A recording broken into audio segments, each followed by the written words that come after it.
The dawn in Dry Creek came slow that morning, the kind of slow that made shadows stretch like they had nowhere to be. The sun crept over the horizon, spilling its gold into the dust of the main street, gilding the warped boards of the storefronts, and catching on the jagged edges of a town still half asleep. The wind moved in lazy swirls, lifting dry grit into the air, and there was a smell of old hay and horse sweat clinging to the quiet. Clara Whitfield was already awake, had been awake all night, in truth, though she'd not chosen it. She hung there at the entrance to the livery stable, wrists bound above her head, the coarse hemp biting deeper each time she shifted. Her feet brushed the ground, not enough to rest on, just enough to remind her she wasn't entirely floating. A weathered plank was tied against her chest with rope, the words scrawled in black tar bold and ugly, "Indian Land." The letters seemed to breathe with her, rising and falling in time with the shallow pulls of air she could manage. The chill before sunrise had sunk into her bones hours ago, but now, with the light creeping higher, she could feel the warmth begin to lap at her bare skin where her sleeves had torn. Her cheek leaned against the rough post, splinters working their way into tender flesh. Somewhere deep in her shoulder blades a dull ache bloomed, pulsing with each heartbeat. She tried to keep her chin low, eyes hidden beneath the tangled fall of her hair, as if that could make her invisible to whatever early riser might pass by. It had been Jonas Pike's idea, of course it had. She'd heard his laugh in the dark last night, the sharp kind meant to slice through a person. He and his 2 drinking companions had dragged her here, their breath thick with whiskey, their words slurred but still sharp enough to wound. They'd accused her of walking the edges, of keeping company where no decent girl should. They'd seen her near Comanche territory days ago, carrying a basket, and that was enough for them to decide she needed teaching. The sheriff wasn't about to interfere. Sheriff Amos Grady knew which way the wind blew in Dry Creek, and it never blew against men like Jonas Pike. The first to pass that morning was old Mrs. Talbot, heading toward the pump for water. Clara could feel the woman's eyes on her, could feel the hesitation, the small pause in her steps. But Mrs. Talbot kept walking. That was worse than if she'd spat at her, at least spit was honest. The next was a pair of boys from the Carter place, their boots scuffing the dust as they gawked, one daring the other to read the sign aloud. They laughed and hurried off toward the Mercantile. By the time Maybelle Carter herself came out to sweep the saloon porch, the whisper had already started to spread like smoke. Clara swallowed against the tightness in her throat. Shame had a weight she could measure. It pressed into her chest, curled cold fingers around her spine. She thought of her mother's voice, the way it had softened when Clara was small, how it had grown brittle when her father left. There'd been no softness in her life for a long while now. She'd learned to speak little, keep her eyes lowered, work hard, and still somehow trouble found her. It was the shadow that made her lift her gaze. It fell across her like a blanket, blocking the sunlight for a moment. A man stood a few paces away in the street, tall and lean, his shoulders straight as a fence post. He wore buckskins faded with wear, a black hat pulled low over dark eyes that seemed to take in everything without hurry.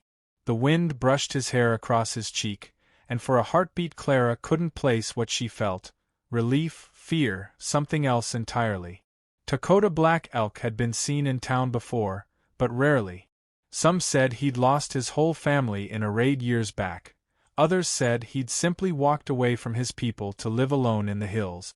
Whatever the truth, he carried himself like a man who owed no one an explanation.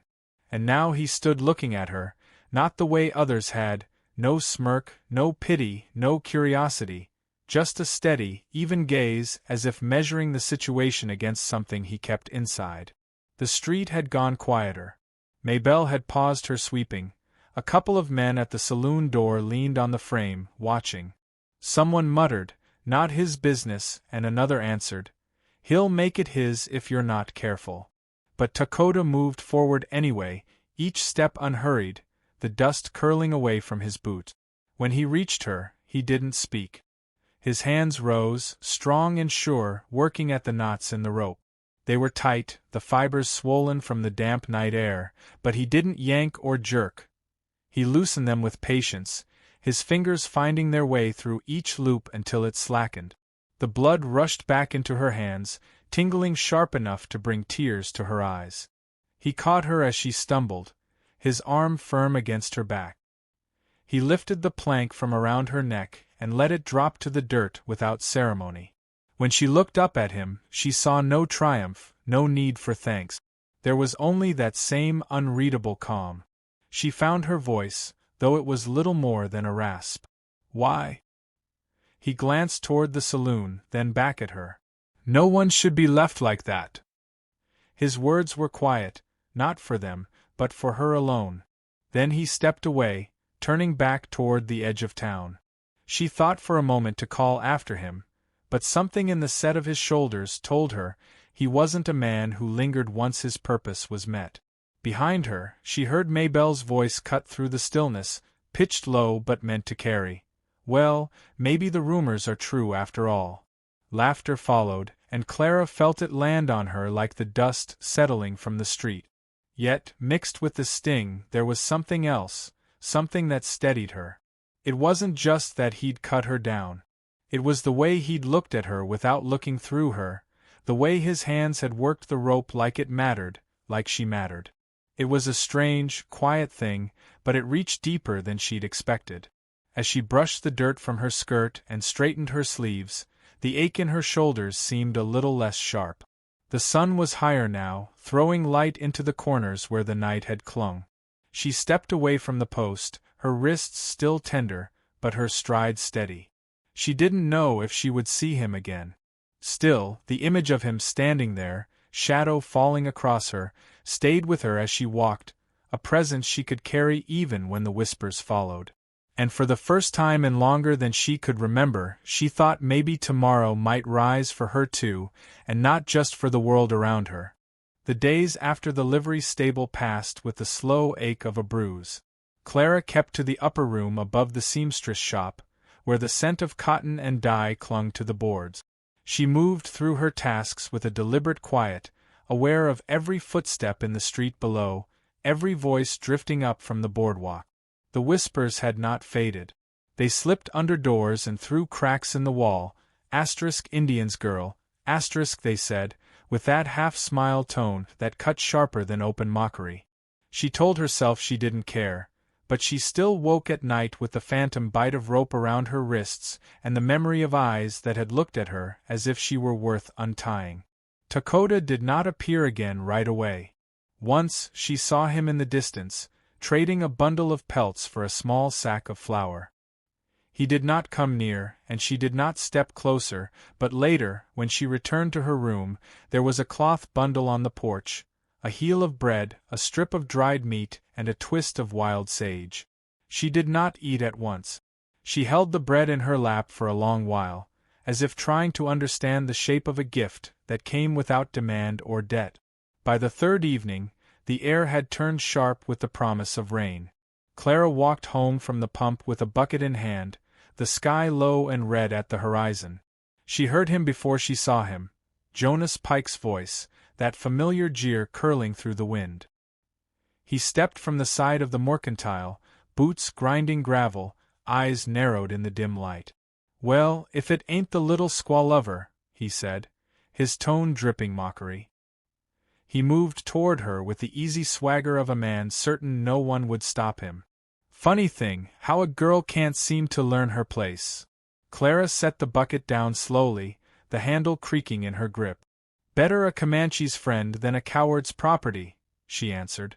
Her voice surprised her, steady, even. It seemed to knock him back for a breath before the anger returned to his face. "You think you're something now?" He grabbed her arm, fingers digging hard. "Maybe you need remindin'." He shoved her toward the side street, toward the same stretch of beam where the memory of rope still lingered in the air. The wind rose, tugging at her hair, filling the silence between them with its restless hum. Then, out of that hum, another shape emerged, tall, deliberate, the same quiet shadow she had seen before. Dakota stepped into the mouth of the alley, his presence filling the narrow space without a word. Jonas's grip tightened, but his eyes flickered, just for a moment. "Ain't your concern," he said, though his voice lacked the certainty it had carried seconds earlier. Dakota moved closer, the brim of his hat casting his face in shadow. "You'll leave her be," he said. His tone was not loud, but it carried a weight that made the air between them still. Jonas's jaw worked. He spat to the side, a poor attempt at defiance, but he let go of her arm. "This ain't over," he muttered, stepping back. His boots scuffed the dirt as he retreated into the fading light, the threat lingering in the space he left behind. For a moment, Clara could only hear her own breathing, quick and shallow. Dakota's gaze met hers, not questioning, not demanding thanks. He simply stood there until her breath steadied. Then he nodded toward the open street. She followed him without speaking. They walked in silence, the sound of their steps merging with the wind's low murmur. When they reached the edge of town, the prairie stretched before them, the grass rippling under the darkening sky.